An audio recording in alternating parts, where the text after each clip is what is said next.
Ladies and gentlemen, welcome to Weird Futures Comic Talk. This is Bob Cheesy, happily presenting to you folks a brand new comic line from Image Comics called Extremity. This is a brand new series that is created, written, and art all done by Daniel Warren Johnson, which is very impressive to say the least that he's running the show. I gotta tell you guys that my first impression is that I really love this comic. I find the art to be really nice, it's gritty, it's gory, and the story has me curious and hooked, and it's even sexy. Not. The plot gets straight to the point and doesn't hold back without feeling too rushed. Just what I like in a good comic. It has excellent character development and even has a Mad Max kind of feel to it. Let's go over the summary of this issue. We assume the perspective of a character named Thea, who is a young girl who happens to be a talented artist with pages of her drawings across the floor and just a happy young little girl. Then all of a sudden everything changed when the Paznina Nation attacked. Everything changed when the Fire Nation attacked. The Paznina are the bad guys that attacked the clan that we are following. I mean, come on, for the love of all things holy, they killed their mother.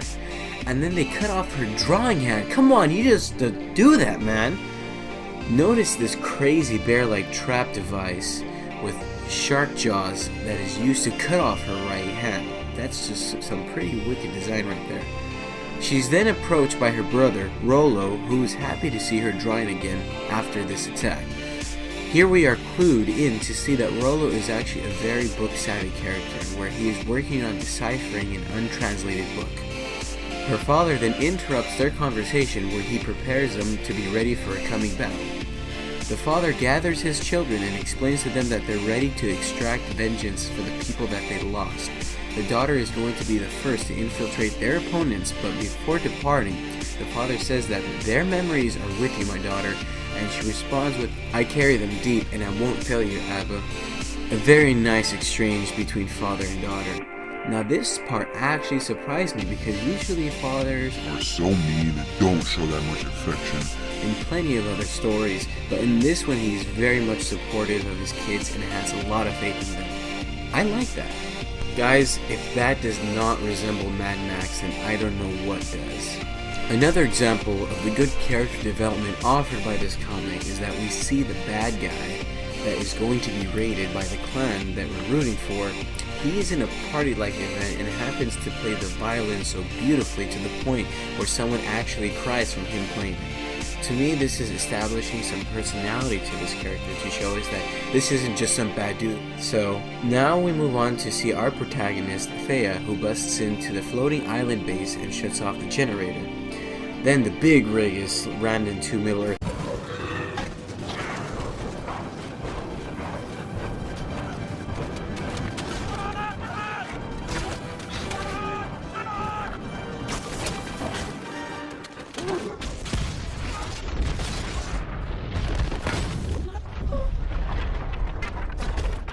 I mean, the floating island, and then badassery ensues. Then the bad dude, but the good violin player, totally turns someone into Professor Xavier right here. Rollo, the brother, gets wrecked while the battle goes on, and Cool Cat Thea busts in with a badass intro and just decapitates the dude that's about to kill her brother, only for her to proceed to throw up on herself, but then just moves on like a boss. That's pretty metal. Bad violin dude makes a run for it, only to take an arrow to the knee. He then gets punched, and then gets slapped.